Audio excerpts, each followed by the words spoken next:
আজি অলপ ফুৰিবলৈ বুলি ফেমিলিৰ লগত আহিলোঁ ডিব্ৰুগড় মণিহাৰী ইক' ৰিজৰ্ট।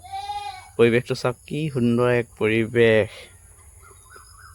গছ গছনিয়ে ভৰপূৰ। আৰু ইয়াতে থকা ব্যৱস্থাও আছে, কোনোবাই আপোনালোকে আহিলে থাকিব পাৰিব। সৰু ল'ৰা ছোৱালী খেলাৰ কাৰণে ব্যৱস্থা আছে।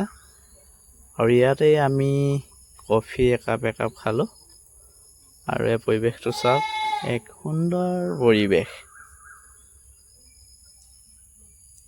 এই পৰিৱেশৰ মাজতেই অলপ সময় কটাই আমি ঘূৰি আহি ডিব্ৰুগড়স্থিত SS ৰিজৰ্টত সোমাইছোঁহি।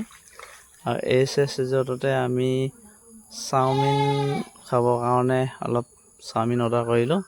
আৰু এওঁলোকে ফটো মাৰিবলৈ লাগে বুলি ফটো মাৰিলে, ময়ো 2 কপি মাৰি দিলোঁ লগতে। চাওক, ধুনীয়া এটা পৰিৱেশ, তাৰ ওপৰৰ পৰা এইটো ভিউ। আৰু লিফ্টত তললৈ নামি আহিলোঁ। আমি তাৰ পৰা বিদায় ল'লোঁ।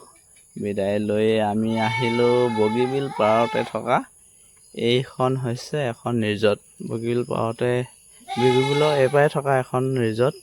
ইয়াতো এটা অতি সুন্দৰ পৰিৱেশ। আমি ভাবিলোঁ আজি লাঞ্চটো ইয়াতে কৰি যাওঁ। সেইবুলি আমি গোটেইখিনি আহিলোঁ। পৰিৱেশটো চালোঁ, এক ধুনীয়া পৰিৱেশ।